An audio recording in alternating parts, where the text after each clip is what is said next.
Okay, today we're going to read Puss in Boots. Once upon a time,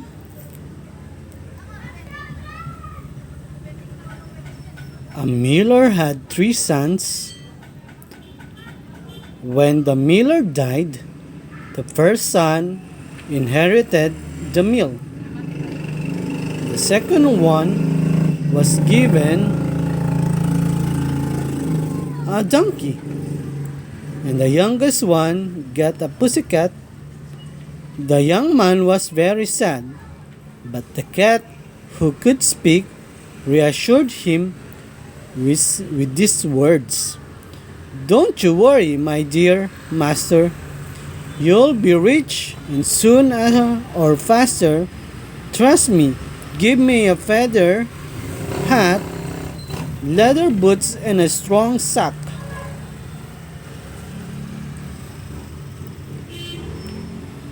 Trusting the cat words, the young man bought the cat a hat with a red feather, a pair of leather boots, and a strong canvas bag.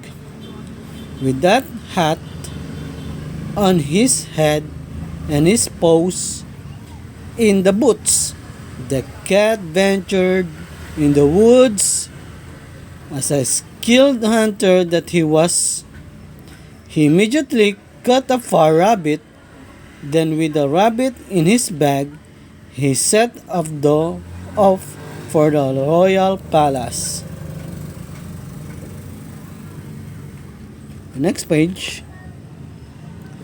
The royal guards, astonished, accompanied him to the throne room.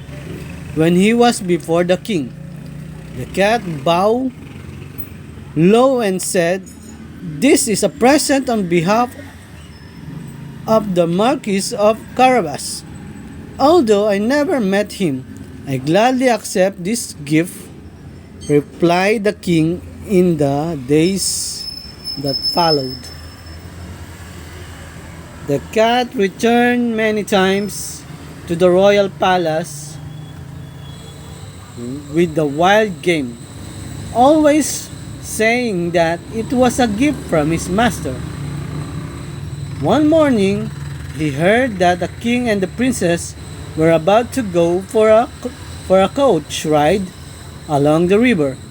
Immediately, the cat rushed to his master and told him to have a bath in the river.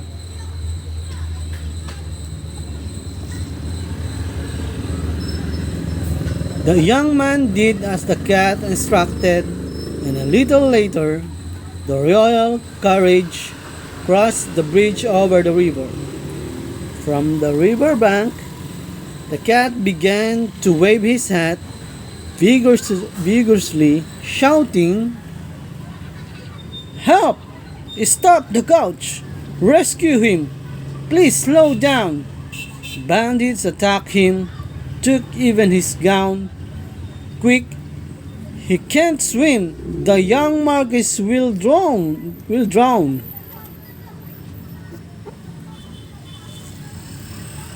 The king immediately recognized the cat. He had brought him so many delicious treats and ordered his footmen to rescue the Marquis of Carabas. The young man was given clothes worthy of his status and was invited to sit in the carriage, where he held an amiable conversation with the king and the princess. In the meantime, the cat sprinted ahead and told everyone he met along the way. "The king and the princess are coming to way. They all ask you who owns the land, and you must say, 'The Marquis of Carabas,' without delay."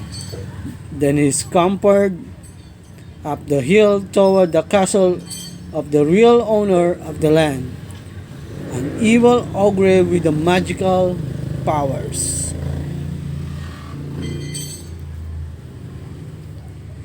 The cat went to see the ogre and said, Forgive me, my lord. Is it true that you can turn into any kind of animal? Of course I can, answered the ogre, and with a bang and a puff of smoke, he turned into a terrible roaring lion. The cat whiskers quivered in fear, but he said, "And would you be able to turn yourself into anything smaller?" "I can be anything I like," burst out the vain ogre, and immediately turned into a little mouse. The cat, who was a crafty creature, didn't waste a moment. He immediately pounced on the mouse and swallowed him in one mouthful.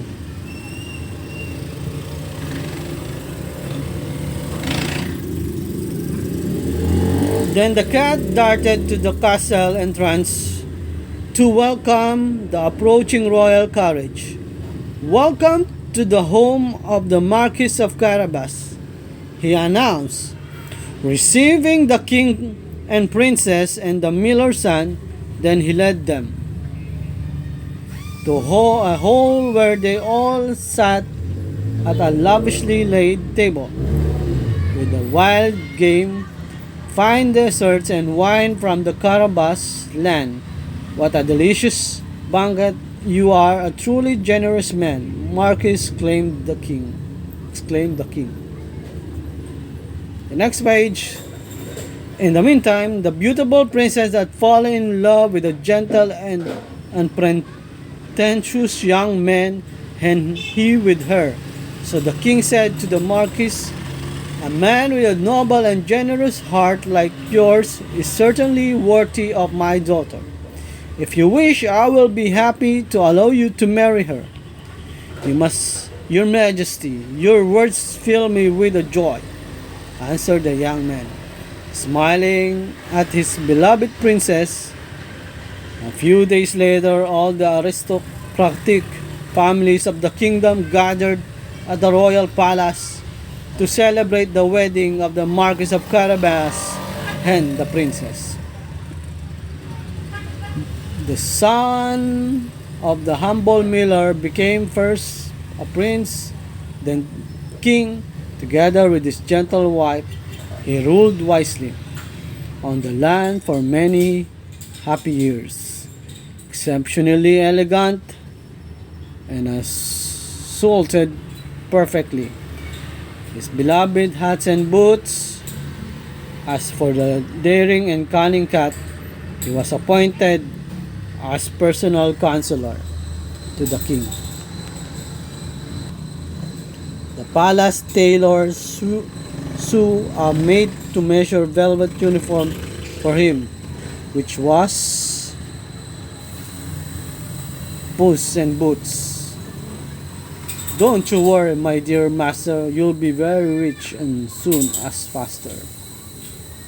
The end of the story of Puss and Boots.